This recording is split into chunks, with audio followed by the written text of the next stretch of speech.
है भगवान शिव तपस्या से उठे। तभी उन्होंने माता पार्वती को कहीं से आते हुए देखा। अरे देवी पार्वती, आप कहाँ से भ्रमण करके लौट रही हैं? देवी लक्ष्मी ने बुलाया था। बहुत दिनों से दोनों मिले नहीं थे, तो सोचा आज मिलाऊं। आपको पता है विष्णु जी ने देवी लक्ष्मी के लिए बहुत सुंदर लहंगा साड़ी बनाई है, खुद अपने हाथों से सिली है। मेरा मन है आप ही मेरे लिए एक सुंदर सा लहंगा अपने हाथों से सिले। मुझे भी आपके हाथों का सिला लहंगा पहनना है। माँ पार्वती की बात सुनकर शिवजी जोर से हंसे। देवी पार्वती, आपको लगता है कि मैं सिलाई कर पाऊंगा? ये सब कार्य करना मेरे बस की बात नहीं है। विष्णु जी ने भी तो देवी लक्ष्मी के लिए सिलाई की है। आप मेरे लिए इतना नहीं कर सकते। आपको मेरे लिए लहंगा सिलना ही होगा। बस मैंने कह दिया सो कह दिया। मैं भोजन बनाने जा रही हूँ। गणेश और कार्तिकेय लौटने वाले होंगे और आते से खाने को कुछ मांगेंगे। अरे देवी पार्वती, यह कैसी जिद है? मैं भला एक लहंगा कैसे सिल सकता हूँ?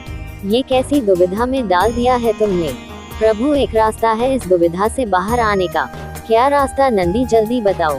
प्रभु विष्णु जी ने सिलाई कहाँ से सीखी यह आपको वो बता सकते हैं। बस आप ही वहीं से सीख लेना, उसके पश्चात आप सुंदर सा लहंगा सिल सकते हैं। माता पार्वती को प्रसन्न करने का अब आपके पास यही एक रास्ता है। नहीं तो जहाँ तक मैं जानता हूँ माता पार्वती तब तक आपसे बात नहीं करेगी जब तक आप उनकी यह इच्छा पूरी नहीं कर देते। ये तो तुम सत्य कह रहे हो नंदी, ये तो मुझे पता है। कैसे कैसे पापड़ बेलने पड़ते हैं पत्नी को मनाने के लिए। चलो मैं विष्णु जी से मिलकर आता हूँ। शिवजी विष्णु जी से मिलने पहुँचते हैं और उन्हें सारी बात कहते हैं। इसके लिए तो आपको यमपुरी जाना होगा, क्योंकि मैंने भी सिलाई यमलोक के दर्जी मंगतराम से सीखी थी। वो तो मैं एक दिन किसी कार्यवश यमराज जी से मिलने गया था। काफी समय से देवी लक्ष्मी मुझसे कोई भेंट देने के लिए कह रही थी। बस वहाँ मुझे मंगतराम मिला। यमराज जी ने बताया कि मंगतराम यमलोक का बहुत अच्छा दर्जी है और सबके कपड़े वही सिलता है। बस मैंने उससे सिलाई सीखी और वही मैंने लहंगा साड़ी तैयार की। बस वो उपहार देवी लक्ष्मी को बहुत पसंद आया। उसके पश्चात तो सारी कहानी आपके सामने ही है। ठीक है विष्णु देव, फिर मैं यमलोक ही जाता हूँ। विष्णु जी से वार्तालाप करके भगवान शिव यमलोक की ओर चल पड़े। कुछ ही देर में शिव जी यमलोक पहुँचे। उन्होंने यमराज जी से अपनी बात कही। महादेव, मंगतराम के पास आजकल बहुत भीड़ है। स्वर्ग के देवताओं के साथ साथ नर्क के भी बहुत से प्राणियों की भीड़ उसके पास लगी हुई है। भीड़ पर क्यों? वो इसलिए महादेव, क्योंकि मंगतराम का यमलोक में समय समाप्त हो चुका है। अब उसे धरती लोक पर नया जीवन प्राप्त होने वाला है। इस वजह से जो भी उसके ऑर्डर हैं वो पूरे कर रहा है। इस समय पूरे यमलोक में मंगतराम के अलावा कोई दूसरा दर्ज भी नहीं है जो मंगतराम की मदद कर सके। इसी वजह से मंगतराम बहुत परेशान है। अच्छा तो ये बात है, चलिए मैं आपको मंगतराम से मिलवा देता हूँ। यमराज जी शिवजी को मंगतराम के पास लेकर जाते हैं। एक सिलाई मशीन पर एक बुजुर्ग दर्जी कपड़े सिलने में व्यस्त था और उसके पास वस्त्र सिलवाने वालों की लंबी कतार थी। मंगतराम, मेरी धोती तो अभी तक सिली ही नहीं है, कब तक दोगे? कितने दिन का कपड़ा तुम्हें दिया हुआ है? अंगतराम, मेरी धोती कब तक मिल जाएगी? मैं भी 4 चक्कर लगा चुका हूँ। अरे कुबेर जी, आप 4 चक्कर लगा चुके हो? मैं तो रोजाना ही पूछ कर जाता हूँ कि मेरे वस्त्र कब तक सिलेंगे। चिंता मत करो, मिल जाएंगे। अकेला हूँ, सारे काम एक साथ नहीं कर सकता।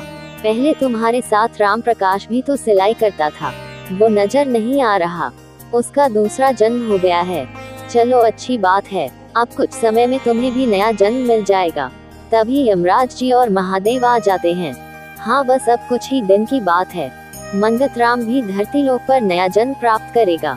वैसे कुछ समय बाद एक 95 वर्ष के दर्जी यहाँ आने वाले हैं। पर महादेव, आपको तो ये कार्य जल्दी करना है। मंगतराम, ये कार्य तुम ही कर सकते हो। मंगतराम, स्वयं भगवान शिव जरूरी कार्य हेतु तुम्हारे पास आए हैं, मुझसे मिलने। अगर सिलाई के लिए कोई वस्त्र देना है तो क्षमा करे प्रभु, अभी तो मेरे पास बिल्कुल भी समय नहीं है नए ऑर्डर लेने का। मैं पहले इतने सारे ऑर्डर पूरे नहीं कर पा रहा, इसीलिए अब नया कोई भी काम नहीं लूंगा। यही सोच रहा हूँ, मुझे कुछ सिलवाना नहीं है, बल्कि मुझे खुद सिलाई सीखनी है। इसीलिए मैं तुम्हारे पास आया हूँ। मुझे देवी पार्वती के लिए एक लहंगा सिलना है, जिसमें तुम मेरी सहायता कर सकते हो, मुझे सिलाई सिखाकर आपको माता पार्वती के लिए लहंगा सिलना है। ठीक है, मैं आपकी मदद करूंगा, पर आपको बहुत मेहनत करनी होगी। सबसे पहले कपड़े की कटाई करना सीखना होगा, उसके पश्चात ही आप सिलाई करना सीख पाएंगे। मैं सब कुछ सीख लूंगा, बस तुम मुझे सिलाई कला में इतना निपुण कर दो कि मैं एक लहंगा सिलकर तैयार कर दूं और देवी पार्वती प्रसन्न हो जाए। हाँ हाँ, मैं सिखा दूंगा। कब से शुरू करना है? नेक काम में देरी कैसी, अभी से शुरू करते हैं। अति उत्तम। मंगतराम, मेरे वस्त्रों की कोई जल्दी नहीं, तुम आराम से सिल देना। अब मैं भी चलता हूँ, चिंता मत कीजिए यमदेव, अब मैं आ गया हूँ ना। अब मंगतराम का सारा काम जल्दी जल्दी पूरा हो जाएगा। महादेव ने सिलाई सीखनी शुरू कर दी। ये लीजिए प्रभु, ये रहा कपड़ा और यह रही कैंची। अब जैसे जैसे मैं आपको बताऊं वैसे वैसे आप कपड़े को काटिए। मंगतराम महादेव को कपड़ा काटना सिखाना शुरू करता है। वैसे तो भगवान अपने चमत्कार से पल भर में कुछ भी कर सकते हैं, पर उन्होंने उस समय किसी चमत्कार से नहीं बल्कि स्वयं अपने हाथों से अपने द्वारा खुद से सिलाई करने की इच्छा रखी और इस इच्छा को देखते हुए उन्होंने सिलाई सीखनी शुरू की। मंगतराम ने शिवजी का पूरा साथ दिया और शिवजी भी मंगतराम की बहुत मदद करते थे। शिवजी धीरे धीरे सिलाई सीखने लगे और अब वह भी जल्दी जल्दी मंगतराम के सारे ऑर्डर पूरे करने में उसकी मदद करने लगे। मंगतराम की धरती पर जन्म लेने के लिए एक दिन शेष रह गया था, पर तब तक भगवान शिव माता पार्वती के लिए बहुत सुंदर लहंगा सिलकर तैयार कर चुके थे। प्रभु, आपके साथ काम करके बहुत आनंद आया। मुझे खुशी है कि आपने माता पार्वती के लिए लहंगा सिलकर तैयार किया। मुझे पूरा यकीन है माता पार्वती ये लहंगा देखकर बहुत खुश होंगी, क्योंकि यह लहंगा आपने स्वयं अपने हाथों से सिला है। मंगतराम, ये कार्य तुम्हारे प्रयास के कारण ही सफल हो पाया है। मैं तो सिलाई सीखने के बदले तुम्हें कुछ दे ही नहीं पाया। मांगो, तुम्हें क्या उपहार चाहिए? प्रभु, आपके साथ कुछ दिन बिताने का समय मिल गया, आपका आशीर्वाद प्राप्त हो गया। मेरे लिए यही सबसे अनमोल उपहार है। बस अगले जन्म में भी मुझे आपका आशीर्वाद प्राप्त होता रहे, आपकी कृपा मेरे ऊपर बनी रहे। मुझे बस यही आशीर्वाद चाहिए। तथास्तु। मेरी कृपा से तुम्हारा आने वाला ये जन्म बेहद सुखद रहेगा। तुम्हारे जीवन में किसी भी प्रकार की कोई कमी नहीं रहेगी।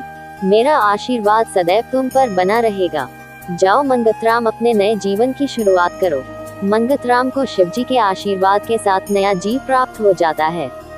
उधर जब शिवजी वापस कैलाश लौटे और माता पार्वती को ये बात पता चली कि भगवान शिव इतने दिनों से यमलोक में रहकर सिलाई सीख रहे थे और उन्होंने स्वयं अपने हाथों से उनके लिए लहंगा सिलकर तैयार किया है, तो माता पार्वती की खुशी का ठिकाना नहीं था। वह खुशी से मुस्कुराती हैं और लहंगा पहनकर बहुत सुंदर तैयार होती हैं। भगवान शिव माता पार्वती को अपने हृदय से लगा लेते हैं और सभी देवी देवता उनके अद्भुत प्रेम को देखकर उन पर फूलों की वर्षा करते हैं।